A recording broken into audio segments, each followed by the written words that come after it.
তাহলে আইন শৃঙ্খলা পরিস্থিতি কিভাবে ভালো হলো? আমার এখানে সিনিয়র পার্সন অনেক রাজনৈতিক বড় ভাইরা আছে, আমি আবেগের সঙ্গে বলতে হয়, ওনারা কি জানেন না যে মিথ্যা মামলাগুলো নাটোরে হচ্ছে? ওনারা প্রত্যেকটি মামলা প্রত্যেকটি দপ্তরের ওনারা খোঁজ খবর রাখেন।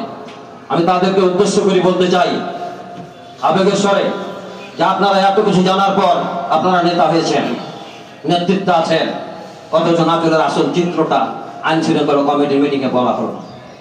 আমি উদ্যোক্ত আহ্বান জানাবো আজকে যারা আইন শৃঙ্খলা মিটিংয়ে উপস্থিত আছেন তাদেরকে, আমি বাংলাদেশ জাতীয়তাবাদী দল বিএনপি করি।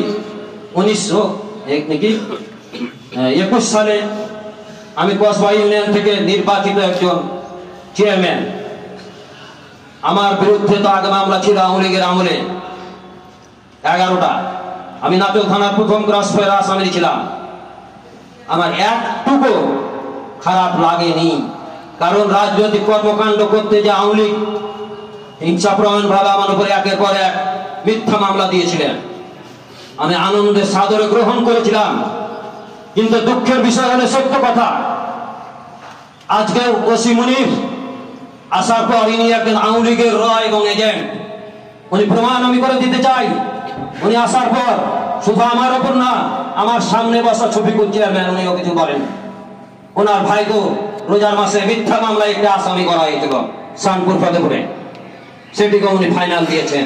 উনি আসার পর একের পর এক মিথ্যা মামলা করে যাচ্ছে। নাচলকেও মগের মুল্লুক মনে করছেন, আমি যেটা বলবো সেটাই। এটা হতে পারে না, কারণ নাচল প্রতিবাদের কণ্ঠ, নাচলে প্রতিবাদ হয়, অন্যায় বন্ধ হয়, কিন্তু নাচলে মিথ্যা মামলা বন্ধ হয় না। আমি আইন শৃঙ্খলা কমিটির আমার ইউনো মহোদয়ের মাধ্যমে আমি জানাতে চাই, আমি কি অপরাধ করেছিলাম যে আমার উপর মিথ্যা মামলা করা হলো? এর সুবিচার আমি এখনো পাইনি। উনি আজকে আমার বক্তব্য শোনার আগেই ওনার দাপ্তরিক কাজ আছে বলে উনি কেটে পড়লেন। এটি মোটেই আদৌ ঠিক না, কারণ আমি আপনাদের মাধ্যমে জানাতে চাই, একজন চেয়ারম্যানের বিরুদ্ধে আমি শুনেছিলাম যদি মামলা মিথ্যা হতে হয়, কোনো মামলা হলে ইউনো মহোদয়কে জানানো হয়।